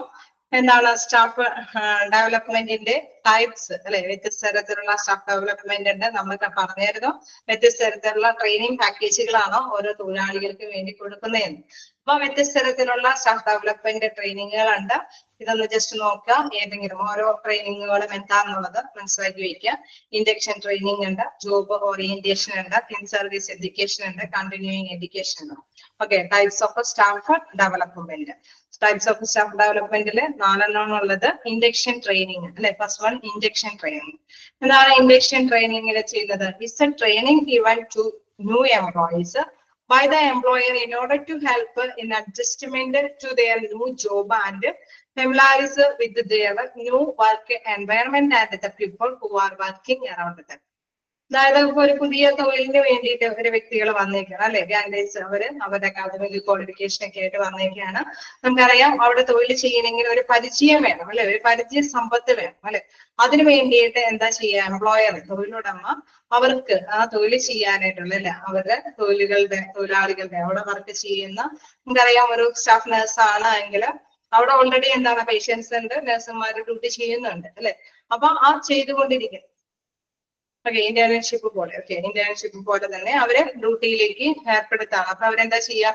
അവരോടൊപ്പം തന്നെ ഡ്യൂട്ടി ചെയ്തുകൊണ്ടിരിക്കണം. അപ്പൊ അവരെന്തൊക്കെയാണ് ചെയ്യേണ്ടത്, എല്ലാത്തിനെയും കുറിച്ചുകൊണ്ട് അവർക്കൊരു അല്ലെ അടുപ്പം വരികയാണ്. അവിടെയുള്ള വർക്കേഴ്സ് വ്യക്തികൾ അല്ലെ, അവരോടൊപ്പം തന്നെ വർക്ക് ചെയ്യുന്ന വ്യക്തികൾ എന്താണ്, എന്തൊക്കെ എക്യുപ്മെന്റ്സ് ഒക്കെയാണ് ഉപയോഗിക്കുന്നത്, എങ്ങനെയൊക്കെയാണ് മറ്റൊരു പേഷ്യൻസിനോട് പെരുമാറുന്നത്, ആരൊക്കെ റെസ്പെക്ട് ചെയ്യണം, എന്തൊക്കെ റെസ്പോൺസിബിലിറ്റീസ് ആണ്, ഉത്തരവാദിത്തങ്ങളാണ്, അങ്ങനെയൊക്കെയുള്ള എല്ലാ കാര്യങ്ങളെയും കുറിച്ചിട്ട് അവർക്ക് ഒരു അടുപ്പം അതോടുകൂടി കിട്ടുകയാണ് ചെയ്യുന്നത്. അത് എന്ത് ട്രെയിനിങ് ആണ്? Induction training. അത് എംപ്ലോയിക്ക് കൊടുക്കുന്ന ഒരു ട്രെയിനിങ് പാക്കേജ് ആണ്. Is the training given to new employees, പുതിയ എംപ്ലോയികൾക്ക് by the employer in order to help in adjustment to their new job and familiarize with their new work environment അല്ലെ? ആ work പശ്ചാത്തലങ്ങൾ ഏതൊക്കെ, എവിടെയൊക്കെയാണ്, എന്തൊക്കെ ജോലികളാണ് എനിക്ക് ഉള്ളത് അല്ലെ, എങ്ങനെയാണ് ഇവരൊക്കെ ജോലി ചെയ്യുന്നതൊക്കെ കൃത്യമായിട്ട് തന്നെ അവരോടൊപ്പം തന്നെ നിന്ന് ജോലി ചെയ്യുമ്പോൾ അവരെ മനസ്സിലാക്കിയിരിക്കുകയാണ്. And the people who are working ഏതൊക്കെ ജനങ്ങളാണ് നമ്മളോടൊപ്പം തന്നെ വരുന്നത് അല്ലെ? അവരൊക്കെ ഫെമിലാരിറ്റീസ് എന്ന് പറയുമ്പോൾ അവരോടൊക്കെ അടുപ്പം കണ്ടെത്താനായിട്ട് അല്ലെ, ഓരോരുത്തരെയും മനസ്സിലാക്കാനായിട്ടും എന്തൊക്കെ ഡ്യൂട്ടിയാണെന്നൊക്കെ ഉള്ള കാര്യം മനസ്സിലാക്കി എടുക്കാനൊക്കെ ആയിട്ട് ഈ ഒരു ഇൻഡക്ഷൻ ട്രെയിനിങ് കൊണ്ട് സാധിക്കുന്നു എന്നുള്ളതാണ്.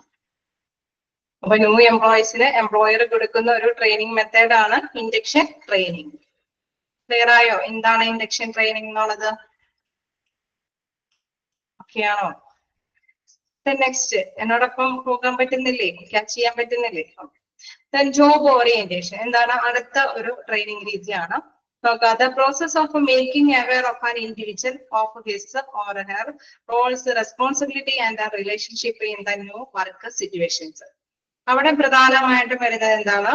പുതിയ തൊഴിലിന്റെ സാഹചര്യത്തിൽ ഒരു വ്യക്തിയുടെ റോൾ എന്താണ്, അല്ലെങ്കിൽ റെസ്പോൺസിബിലിറ്റി അല്ലെ, അവരുടെ എന്തൊക്കെ ഉത്തരവാദിത്തങ്ങളാണ്, ഒരു ജോലിയുമായി ബന്ധപ്പെട്ട എന്തൊക്കെ റോളുകൾ നമുക്ക് നിർവഹിക്കാനുണ്ട്, എന്തൊക്കെ ഉത്തരവാദിത്തങ്ങൾ ഇതുമായി ബന്ധപ്പെട്ട് ഉണ്ട് എന്നുള്ള കാര്യങ്ങളൊക്കെയാണ് ജോബ് ഓറിയന്റേഷനിൽ വരുന്നത്.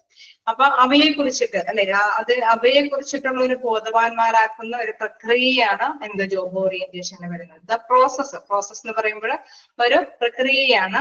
എന്തുമായി ബന്ധപ്പെട്ടുള്ള പ്രക്രിയയാണ്?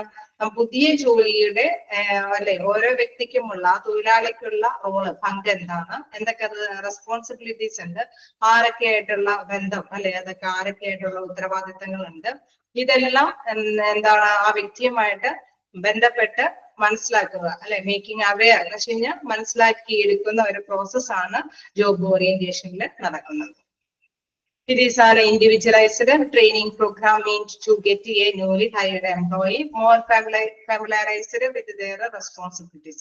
പ്രധാനമായിട്ടും ഇതിലെന്താണ് എന്തൊക്കെ ഉത്തരവാദിത്തങ്ങളാണ് ഓരോ വ്യക്തിയും ആ ജോലിയുമായിട്ട് അല്ലെ ജോലി പുതിയൊരു ജോലി നേടിയെടുത്താൽ അതുമായി ബന്ധപ്പെട്ട് എന്തൊക്കെ ഉത്തരവാദിത്തങ്ങൾ ഉണ്ട് എന്ന് ഓരോ ഇൻഡിവിജ്വലിനും അല്ലെ ട്രെയിനിങ് ചെയ്ത് കൊടുക്കുന്ന ഒരു രീതിയാണ് ജോബ് ഓറിയന്റേഷൻ. നമുക്കറിയാമല്ലേ, ചിലപ്പോഴൊക്കെ തൊഴിലുടമ വന്നിട്ട് ഇതൊക്കെ നിങ്ങൾ ചെയ്യണം, ഇന്ന സ്ഥലത്തൊക്കെ ഇതൊക്കെ കൊണ്ടുപോയി കൈകാര്യം ചെയ്യണം, അങ്ങനെ അല്ല അല്ലെ അവര് എംപ്ലോയറെ തന്നെ അല്ലെങ്കിൽ ആരെങ്കിലൊക്കെ ഇനീഷ്യേറ്റീവായിട്ട് ഏൽപ്പിച്ചിട്ടുണ്ടാവും, അവരെ കൊണ്ട് പറഞ്ഞ് മനസ്സിലാക്കി ചെയ്യിപ്പിക്കും. ശരിയല്ലേ? അങ്ങനെയുള്ള ഡ്യൂട്ടികൾ ഉണ്ടാവാറില്ലേ? അതായത് മറ്റുള്ളവരെ നമ്മള് ഡ്യൂട്ടിയോടൊപ്പം തന്നെ ചെയ്ത് അതെല്ലാം ചെയ്യുന്ന ഒരു വർക്കിംഗ് കണ്ടീഷൻ അല്ലെ, ഒരു വർക്കിംഗ് കണ്ടീഷനാണ് ഇൻഡക്ഷൻ ട്രെയിനിങ്. പക്ഷെ ജോബ് ഓറിയന്റേഷനിൽ എന്താണ് ഒരു വ്യക്തി എന്തൊക്കെ ഡ്യൂട്ടിയാണ്, എന്തൊക്കെയാണ് നമ്മൾ ആ ഡ്യൂട്ടിയിലേക്ക് ചെയ്യേണ്ടത്, എന്താണ് നമ്മുടെ റോള്, അല്ലെങ്കിൽ എന്തൊക്കെ ഉത്തരവാദിത്തങ്ങളാണ് എന്നൊക്കെ പറഞ്ഞ് മനസ്സിലാക്കി ബോധവാന്മാരാക്കി തരുന്ന ഒരു പ്രക്രിയയാണ് ജോബ് ഓറിയന്റേഷനിൽ നടക്കുന്നത്. ഓക്കെ, അവരവരുടെ ഡ്യൂട്ടി അതിനോടൊപ്പം ചെയ്ത് നിന്ന് മനസ്സിലാക്കിയല്ല ചെയ്യുന്നത്, എന്തൊക്കെ റോളുകളാണ് അല്ലെങ്കിൽ എന്തൊക്കെ റെസ്പോൺസിബിലിറ്റി ആണ് ഉള്ളത് പറഞ്ഞ് അല്ലെ അതൊക്കെ മനസ്സിലാക്കി കൊടുക്കുന്ന ഒരു പ്രക്രിയയാണ് ജോബ് ഓറിയന്റേഷനിൽ വരുന്നത്. ക്ലിയർ ആയോ? ചില ഡ്യൂട്ടികൾ ഇങ്ങനെയും വരാറുണ്ട് അല്ലെ, അത് ഇന്ന ഡ്യൂട്ടി ചെയ്യണം, അതൊക്കെ ഉത്തരവാദിത്തങ്ങൾ എങ്ങനെയൊക്കെയാണ് ഏൽപ്പിച്ചു കൊടുക്കുക അല്ലെ, അത് ഇന്ന പങ്കാണ് നിങ്ങളുടെ ഡ്യൂട്ടി എന്ന് പറയുന്നത് ഇതൊക്കെയാണ് എന്നൊക്കെ തൊഴിലുടമ തൊഴിലാളിക്ക് നിർദ്ദേശിച്ചു കൊടുക്കുക, മനസ്സിലാക്കി കൊടുക്കുകയൊക്കെയാണ് ചെയ്യുന്നത്. ഇനി മറ്റൊരു ട്രെയിനിങ് എന്ന് പറയുന്നത്, മറ്റൊരു സ്റ്റാഫ് ഡെവലപ്മെന്റ് പ്രോഗ്രാം എന്ന് പറയുന്നത് ഇൻ സർവീസ് എഡ്യൂക്കേഷൻ ആണ്. സർവീസ് എഡ്യൂക്കേഷൻ എന്ന് പറയുമ്പോൾ തന്നെ അറിയാം സേവനത്തിലൂടെയുള്ള വിദ്യാഭ്യാസം അല്ലെ. An educational experience planned before to provide in the job getting and closely identified with the service in order to help a person discharge his duty more effectively as a person as a worker. അതായത് ഇതിന്റെ last sentence കൂടി നോക്കാം.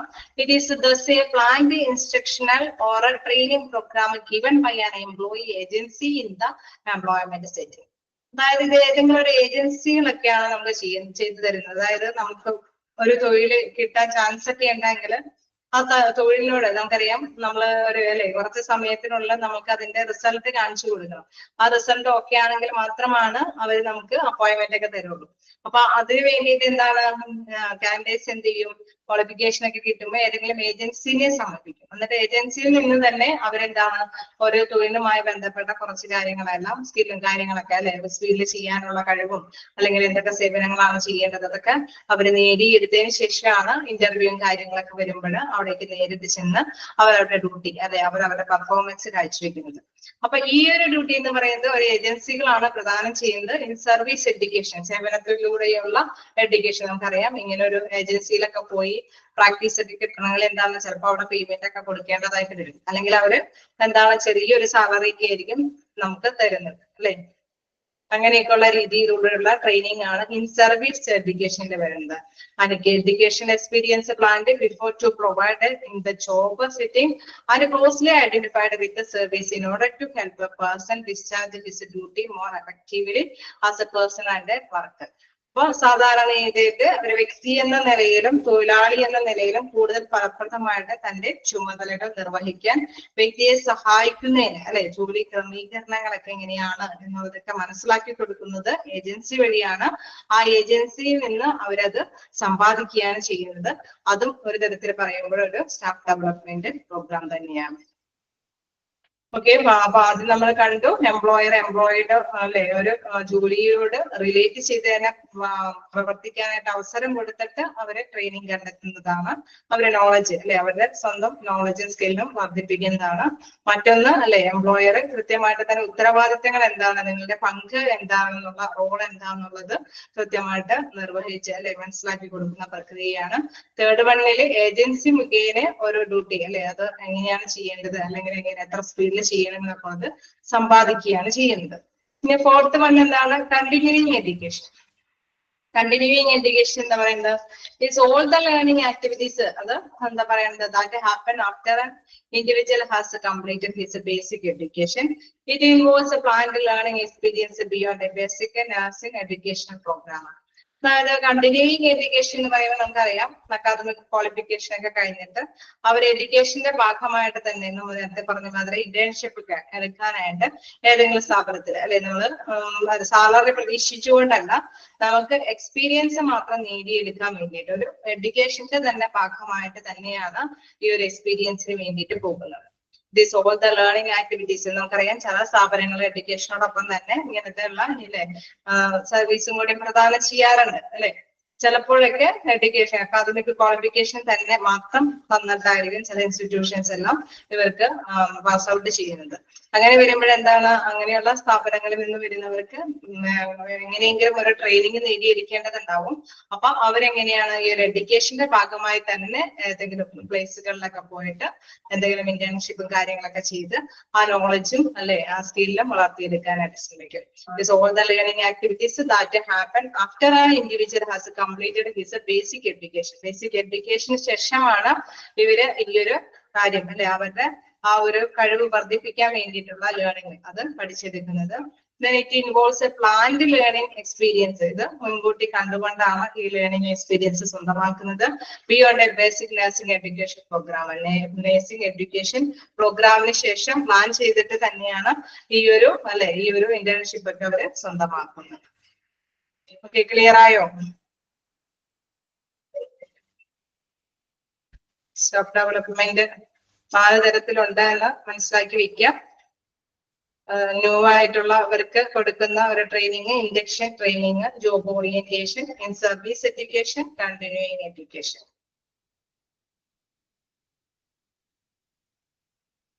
Then advantages of a staff development. അപ്പൊ ഇതെല്ലാം ഓർത്ത് വെച്ചേക്കാം. കാരണം പ്രധാനമായിട്ട് ഞാൻ പറഞ്ഞ മാതിരി തന്നെ ക്വസ്റ്റ്യൻസ് റെയർ ആയിട്ടെങ്ങാനും വന്നു കഴിഞ്ഞാൽ അല്ലെ എത്ര തരത്തിലുള്ള ടൈപ്സ് ഓഫ് സർവീസ് എഡ്യൂക്കേഷൻ ഒന്നും കൂടി പറയാം. Okay, an education experience planned before to provide in the job setting closely identified with the service in order to help a person discharge his duties more effectively. അല്ലെ നമ്മള് ഒരു work ചെയ്യുമ്പോൾ സാധാരണയായിട്ട് സേവനത്തോടു കൂടിയുള്ള ഒരു വിദ്യാഭ്യാസമാണ് ഇതിൽ തരുന്നത്. അപ്പൊ ഒരു വ്യക്തി എന്ന നിലയിലും തൊഴിലാളി എന്ന നിലയിലും കൂടുതൽ ഫലപ്രദമായിട്ട് തന്റെ ചുമതലകൾ അല്ലെ നമുക്കറിയാം ഒരു സാറ്റിസ്ഫാക്ഷനോട് കൂടിയിട്ട് നമ്മൾ ഒരു ജോലി ചെയ്യണമെങ്കിൽ എന്താണ് നമുക്ക് ഇച്ചിരി കൂടി എക്സ്പീരിയൻസ് നേടിയിരിക്കും അല്ലെ. അപ്പൊ അവിടെ ഒരു തൊഴിലാളി എന്ന നിലയിലും അതേമാതിരി തന്നെ ഒരു പേഴ്സൺ എന്ന നിലയിലും തന്റെ ചുമതലകൾ നിർവഹിക്കാനായിട്ട് ആ വ്യക്തിയെ സഹായിക്കുന്ന അല്ലെ മുൻകൂട്ടി ആസൂത്രണം ചെയ്ത സേവനങ്ങൾ തന്നെയാണ് ഇവിടെയും പറയുന്നത്. കോഴ്സിലെ identified with service in order to help a person അല്ലെ അവര് പേഴ്സണെ ഹെൽപ്പ് ചെയ്യുകയാണ് ചെയ്യുന്നത്. അതും എങ്ങനെയാണ് പ്ലാന്റ് അല്ലെ മുൻകൂട്ടി തന്നെയാണ് അത് ഈ ഒരു പാക്കേജിനെ വേണ്ടി നമ്മളിപ്പോ ഇതിനു വേണ്ടി ശ്രമിക്കുമ്പോൾ മുൻകൂട്ടി ആലോചിച്ചിട്ട് തന്നെയാണ് ഒരു ഏജൻസിനെ സമീപിക്കാനായിട്ട് പോകുന്നത്. ശരിയല്ലേ? ഒരു ഏജൻസിയിൽ പോയി നമ്മളിപ്പോ കുറച്ച് എക്സ്പീരിയൻസ് നേടണമെങ്കിൽ നമ്മൾ എന്താണ് മുൻകൂട്ടി നമുക്ക് നല്ലൊരു ചാൻസ് കിട്ടുമ്പോൾ പോകണമെങ്കിൽ നമുക്കൊരു ചെറിയ ഇതും കൂടി ട്രെയിനിങ് കൂടിയും ആവശ്യമാണെന്ന് തോന്നുമ്പോഴാണ് ഏജൻസിനെ സമീപിക്കാനായിട്ട് പോകുന്നത്. ശരിയാണോ?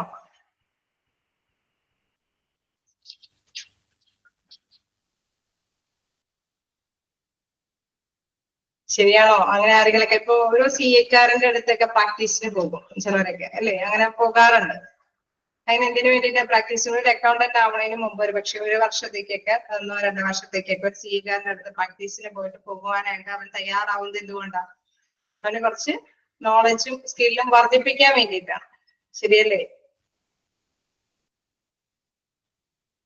ഓക്കെ, അപ്പൊ അത് തന്നെയാണ് ഇപ്പൊ ഒരു നേഴ്സ് ആവുമ്പോഴാണെങ്കിലും എന്ത് പോസ്റ്റ് ആണെങ്കിലും നമ്മൾ എന്താണ് അത് തെരഞ്ഞെടുക്കുന്നതിന് മുമ്പ് അല്ലെ ഒരു ജോലിക്ക് പോകുമ്പോൾ നമുക്കറിയാം ചിലപ്പോ ചില കമ്പനികളൊക്കെ നേരിട്ട് നമ്മളെ അപ്പോയിന്റ്മെന്റ്സും കാര്യങ്ങൾക്കൊക്കെ വരുമ്പോൾ അവര് നമ്മുടെ കൃത്യമായിട്ടുള്ള നോളജും സ്കില്ലും അളക്കും അല്ലെ.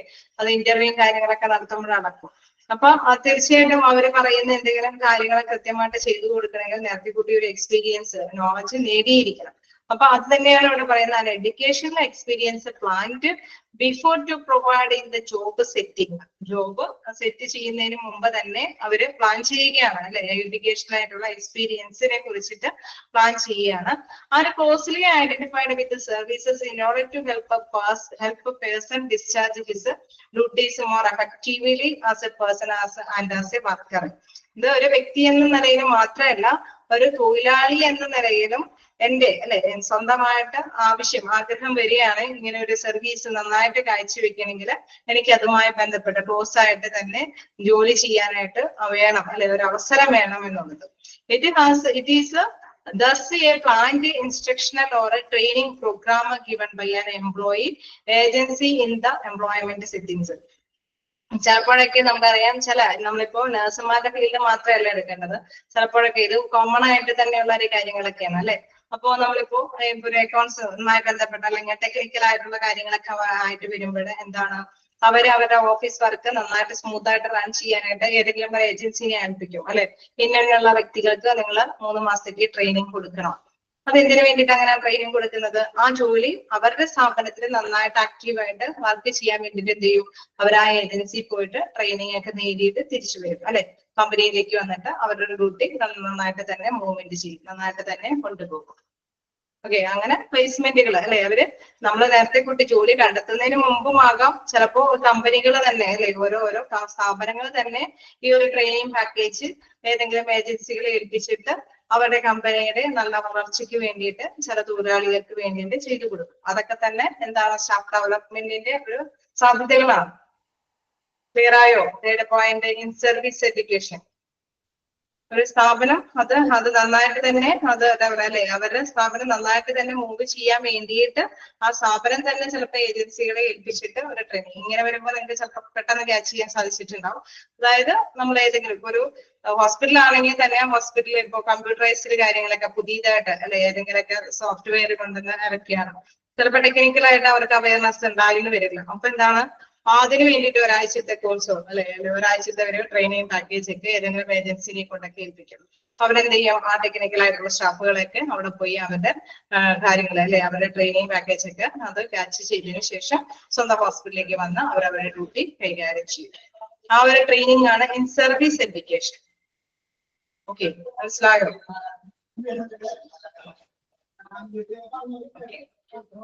എന്താണ് നമുക്ക് next?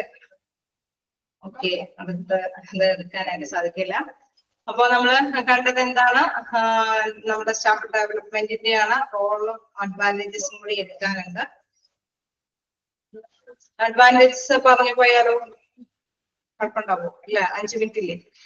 Advantages of staff development അതിലെന്താണ് പറയുന്നത്? Generate A positive organisation climate അല്ലെ. നമുക്ക് ഇതുമായി ബന്ധപ്പെട്ട് നോക്കുമ്പോൾ നല്ലൊരു ട്രെയിനിങ് ഒക്കെ കിട്ടുമ്പോൾ എന്താ ഒരു സംഭവം, എല്ലാവർക്കും ഭയങ്കര ഫ്രീ ആയിട്ട് തന്നെ അവർക്ക് അല്ലെ അവർക്ക് ഒരു കോൺഫിഡൻസ് ആണ് ജോലി ചെയ്യാനൊക്കെ ആയിട്ട്. അപ്പൊ എല്ലാവർക്കും ഒരു പോസിറ്റീവ് അല്ലെ, എല്ലാവർക്കും നല്ലൊരു പോസിറ്റീവ് അറ്റ്മോസ്ഫിയർ ക്രിയേറ്റ് ചെയ്യാനായിട്ട് സാധിക്കും. പോസിറ്റീവ് ഓർഗനൈസേഷൻ ക്ലൈമറ്റ് എന്ന് പറഞ്ഞാൽ നല്ല അല്ലെ ഒരു ഉത്പാദനക്ഷമമായിട്ട് തന്നെ അത് ഉപയോഗിക്കാനായിട്ട് സാധിക്കും. എന്താണ് നെക്സ്റ്റ് എന്ന് പറയുന്നത്, facilitate open channel of communication. അത് മാത്രമേ തന്നെ എല്ലാവരോടും അവർക്ക് കമ്മ്യൂണിക്കേറ്റ് ചെയ്യാനായിട്ട് ഇപ്പൊ ഒരു നമ്മൾ നേരത്തെ പറഞ്ഞു അല്ലെ എല്ലാവരോടും ഇടപെടുകയാണ്. ഒരു ട്രെയിനിങ് കിട്ടുമ്പോൾ എല്ലാവരെയും ഫെമിലാരിറ്റീസ് ആവാണ് എന്ന് വെച്ചാൽ എല്ലാവരോടും അടുപ്പം കാണിക്കുകയാണ്, എന്തൊക്കെയാണ് ഡ്യൂട്ടി എന്നൊക്കെ ഉള്ളതൊക്കെ. അപ്പൊ ആരോട് വേണമെങ്കിലും ഡിസ്കസ് ചെയ്യാനായിട്ട് അല്ലെ കമ്മ്യൂണിക്കേറ്റ് ചെയ്യാനൊക്കെ ആയിട്ട് ആശയവിനിമയം നടത്താനൊക്കെ ആയിട്ട് സാധിക്കുമെന്നുള്ളത്. എന്താണ് pass organisation message to workers. പറയാ സന്ദേശങ്ങളെല്ലാം ഈസി ആയിട്ട് എല്ലാവർക്കും കൈമാറ്റം ചെയ്യാനൊക്കെ ആയിട്ട് സാധിക്കും. അതോടൊപ്പം തന്നെ easy access to knowledgeable colleagues through, അതായത് നമ്മളുടെ അല്ലെ എല്ലാ സഹപ്രവർത്തകരുടെ ഇടയിൽ അറിവൊക്കെ പെട്ടെന്ന് തന്നെ അല്ലെ വളരെ ഈസി ആയിട്ട് തന്നെ വിതരണം ചെയ്യാനായിട്ട് സാധിക്കും, അല്ലെങ്കിൽ എത്തിക്കാനൊക്കെ ആയിട്ട് സാധിക്കും എന്നുള്ളത്. ഇപ്പൊ ഒരു സ്റ്റാഫ് ഡെവലപ്മെന്റ് എന്ന് പറയുമ്പോൾ കിട്ടുമ്പോൾ ഒരു ട്രെയിനിങ് അല്ലെങ്കിൽ അവരുടെ നോളജ് സ്കില്ല് അത് വർദ്ധിപ്പിക്കാനായിട്ടുള്ള ഒരു അവസരം കിട്ടുമ്പോൾ എന്താണ് എല്ലാവരോടും നന്നായിട്ട് കമ്മ്യൂണിക്കേറ്റ് ചെയ്യാനായിട്ട് സാധിക്കും. ഒരു പോസിറ്റീവ് അറ്റ്മോസ്ഫിയർ ക്രിയേറ്റ് ചെയ്യാൻ സാധിക്കും. അതോടൊപ്പം തന്നെ സന്ദേശങ്ങളെല്ലാം അപ് ടു ഡേറ്റ് ആയിട്ട് എല്ലാവർക്കും ഷെയർ ചെയ്യാനൊക്കെ ആയിട്ട് സാധിക്കും. ഒപ്പം തന്നെ എന്താണ് സഹപ്രവർത്തകരുടെ ഇടയിൽ അറിവുകൾ അല്ലെ നമുക്ക് മനസ്സിലാക്കി തരികയാണ് അല്ലെ. എന്തെങ്കിലും ട്രെയിനിങ് കാര്യങ്ങളൊക്കെ കിട്ടുമ്പോൾ എന്താണ് അവർക്ക് ഷെയർ ചെയ്ത് കാര്യങ്ങൾ ഗ്രഹിക്കാനായിട്ട് സാധിക്കും. അപ്പൊ ഈസി ആയിട്ട് തന്നെ അറിവുകൾ മറ്റുള്ളവർക്ക് എത്തിക്കാനായിട്ട് സാധിക്കും എന്നുള്ളത്. അതൊക്കെയാണ് ഇതിന്റെ സ്റ്റാഫ് ഡെവലപ്മെന്റിന്റെ അഡ്വാൻറ്റേജസ്. ക്ലിയർ ആണോ?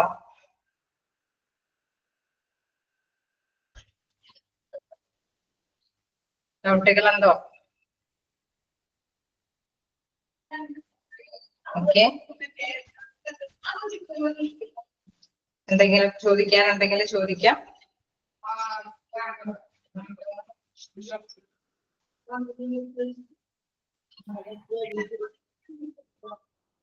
എന്തെങ്കിലും ഡൗട്ടുകളുണ്ടോ?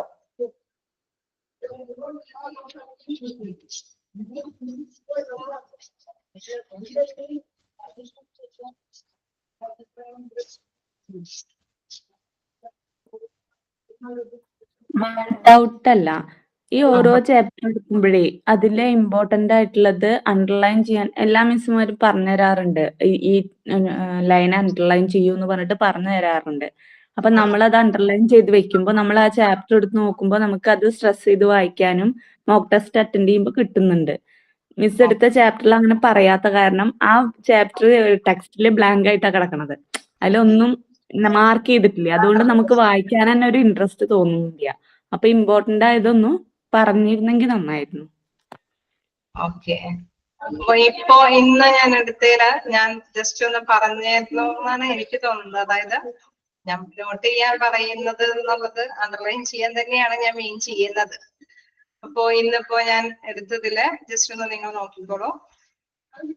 എന്താണ് അതിൽ നമ്മൾ പറഞ്ഞിരുന്നത് അല്ലെ, ഡയറക്റ്റ് കെയർ ആണ്. ജസ്റ്റ് നമ്മൾ പറഞ്ഞു ഇവിടെയൊക്കെ ഇമ്പോർട്ടന്റ് ആണ്. Each category self care, maintain care, full care, intensive care, ഇതെല്ലാം വെച്ച് കാറ്റഗറി ആണെന്നുള്ളത് ശ്രദ്ധ കേന്ദ്രീകരിക്കേണ്ട ഒന്നാണെന്നുള്ളത് അണ്ടർലൈൻ ചെയ്തു പോകണം.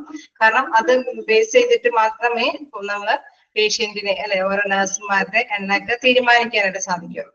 ഇനി വീണ്ടും ഡയറക്റ്റ് കെയറും ഇൻഡയറക്റ്റ് കെയറും ഇമ്പോർട്ടന്റ് ആണ്. അതിൽ ഡയറക്റ്റ് കെയറിൽ എന്തൊക്കെ ഉൾപ്പെടാം എന്നുള്ള ഭാഗമുണ്ട്.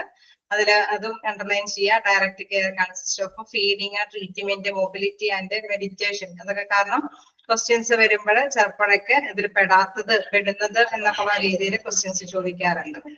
അതേമാതിരി തന്നെ ഇൻഡയറക്റ്റ് കെയറിൽ പ്രധാനമായിട്ടും നമ്മൾ ശ്രദ്ധിക്കേണ്ട ഒരു 1-2 പോയിന്റ്സ് എന്ന് പറയുന്നത്, സാധാരണയായിട്ട് ഇൻഡയറക്റ്റ് കെയറിൽ ഹെൽപ്പ് ചെയ്യുന്നത് അല്ലെ, പ്രധാനമായിട്ട് writing, reading patient records, reporting, constructing discharge plans അല്ലെ, അതെല്ലാമാണ് ഇൻഡയറക്റ്റ് കെയറിൽ നഴ്സുമാരുടെ ഹെൽപ്പ് ആവശ്യമായിട്ട് വരുന്നത്. ഓക്കെ, ക്യാച്ച് ചെയ്തോ? ഞാൻ പറഞ്ഞ 1-2 പോയിന്റ്സ് നിങ്ങൾ നോട്ട് ചെയ്തോ? ഞാൻ നോട്ട് ചെയ്യുക എന്ന് പറയുമ്പോൾ എനിക്ക് തോന്നുന്നു ഞാൻ അണ്ടർലൈൻ ചെയ്യാൻ തന്നെയാണ് ഉദ്ദേശിക്കുന്നത്. പിന്നെ ഞാൻ മീനിങ്സ് നിങ്ങൾക്ക് കിട്ടാത്തതുണ്ടെങ്കിലും ജസ്റ്റ് നോട്ട് ചെയ്യാൻ പറയാറുണ്ട്. ഏതെങ്കിലും മീനിങ്ങുകളൊക്കെ ഞാൻ അണ്ടർലൈൻ ചെയ്യാൻ. ഓക്കെ, ഇനി നെക്സ്റ്റ് നോക്കാം. അതേമാതിരി തന്നെ സ്റ്റാഫ് ഡെവലപ്മെന്റിലും പറയുന്നുണ്ട്. എന്താണ് സ്റ്റാഫ് ഡെവലപ്മെന്റ് എന്നുള്ളത് മീൻ ചെയ്യാൻ വേണ്ടിയിട്ടുള്ള ചോദ്യങ്ങൾ ഉണ്ടാവും. അപ്പൊ അണ്ടർലൈൻ ചെയ്യാം. Staff development is the process which is directed towards the personal as well as A professional growth അല്ലെ. ഓരോ അവരുടെ പേഴ്സണൽ ആയിട്ടുള്ള അല്ലെങ്കിൽ തൊഴിൽപരമായിട്ടുള്ള ഗ്രോത്തിന് വേണ്ടിയിട്ടുള്ള അല്ലെ എന്തെങ്കിലും പ്രവർത്തനങ്ങളെല്ലാം തന്നെ എന്താണ് സ്റ്റാഫ് ഡെവലപ്മെന്റ് പ്രോസസ്സിൽ പെടുന്നു. അതേമാതിരി തന്നെ ഇത് വർദ്ധിപ്പിക്കുന്നത് എന്തൊക്കെയാണ്? ജോബ് റിലേറ്റഡ് ആയിട്ട് പേഴ്സണൽ നോളജും സ്കില്ലും പിന്നെ അല്ലെ, അതുമാണ് സാധാരണ രീതിയിൽ വർദ്ധിപ്പിച്ചു കൊണ്ടുവരുന്നത്. ഈ ഒരു സ്റ്റാഫ് ഡെവലപ്മെന്റ് കൊണ്ട്, ട്രെയിനിങ് കൊണ്ട് അവർക്ക് കിട്ടുന്നത് എന്താണ്? അവരുടെ നോളജും സ്കില്ലും അല്ലെ എൻഹാൻസ് ചെയ്യുക, വർദ്ധിപ്പിച്ചെടുക്കുക എന്നുള്ളതാണ്. നമുക്ക് ജസ്റ്റ് നോട്ട് ചെയ്യാം. ഇതെല്ലാം ജസ്റ്റ് വായിച്ചു പോയാൽ മതി എന്താണ് ഒബ്ജക്റ്റീവ്സ് എന്നൊക്കെ ഉള്ളത്. പിന്നെ ടൈപ്സിലും നിങ്ങളുടെ 4 പോയിന്റ്സും അല്ലെ ഹെഡിങ്സ് ഒക്കെ മസ്റ്റ് ആയിട്ട് നോട്ട് ചെയ്യുക. Induction training, job orientation, in service education, continuing education. In service education ആണെങ്കിൽ നിങ്ങൾ ഓർത്ത് വെക്കുക, an employing agency in the employment setting അല്ലെ, ഏജൻസി വഴിയായിട്ടാണ് അവിടെ നമുക്ക് ട്രെയിനിങ് കിട്ടുന്നത്. ഇൻഡക്ഷൻ ട്രെയിനിങ്ങിലാണെങ്കിൽ നമുക്ക് എന്താണ്? എംപ്ലോയർ ആണ് എംപ്ലോയിക്ക് നൽകുന്നത് അല്ലെ. അവര് എംപ്ലോയർ തൊഴിലുടമ തൊഴിലാളിക്ക് നൽകുന്നു എന്താണ്? ന്യൂ ജോബ് ഫെമിലാരിറ്റീസ്, പുതിയ ജോബിനായിട്ട് അടുത്ത് ഇടപെടുത്താനായിട്ടുള്ള ഒരു സാഹചര്യമാണ് അവിടെ പ്രൊവൈഡ് ചെയ്യുന്നത്. New employees by the employer to in order to help to adjust to their new job and familiarities with their new work environment. Then job ഓറിയന്റേഷനിലാണെങ്കിൽ നമ്മൾ കണ്ടായിരുന്നു എന്താണ് അവിടെ പ്രധാനമായിട്ടും നമ്മുടെ റെസ്പോൺസിബിലിറ്റീസ് അല്ലെ. Newly hired employees more familiarities with their responsibility, ഓരോ ചുമതലകളെ കുറിച്ചിട്ടാണ് അവർക്ക് കൃത്യമായിട്ട് തന്നെ നോട്ട് ചെയ്ത് കൊടുക്കുന്നത്. Training program, it is an individualized training program meant to get newly hired employed more familiarized with their responsibilities. Okay, continuing education എന്ന് പറയുമ്പോൾ നാച്ചുറലി നമുക്കറിയാം അത് അഡീഷൻ അല്ലെ, it involves planned learning experience beyond basic nursing education programs. Basic ആയിട്ടുള്ള degree പ്രോഗ്രാമിന് ശേഷം അല്ലെ സാധാരണയായിട്ട് നമ്മൾ എക്സ്പീരിയൻസ് നേടിയെടുക്കുന്ന ഒരു രീതിയാണ്. ഇത് മൂന്നും ഇൻഡക്ഷൻ ട്രെയിനിങ്ങിലും ജോബ് ഓറിയന്റേഷനും ഇൻ സർവീസ് എഡ്യൂക്കേഷന്റെ കാര്യം നോട്ട് ചെയ്ത് വെക്കാം. ഓക്കെ, ഇന്നത്തെ ചാപ്റ്ററിൽ ഇന്നടുത്ത ഭാഗത്ത് ഓക്കെയാണോ? ക്ലിയർ ആയില്ലേ? ഞാൻ നോട്ട് ചെയ്യാന്ന് പറയുമ്പോഴൊക്കെ നിങ്ങൾ അണ്ടർലൈൻ ചെയ്ത് പോകണോട്ടോ. ഞാൻ അണ്ടർലൈൻ ചെയ്യാന്നുള്ള ഇത് തന്നെയാണ് ഉദ്ദേശിക്കുന്നത്. ഓക്കെ, തീർച്ചയായിട്ടും നെക്സ്റ്റ് ടൈമിലും നിങ്ങൾ അങ്ങനെ തന്നെ ഫോളോ ചെയ്യാം. Okay, thank you.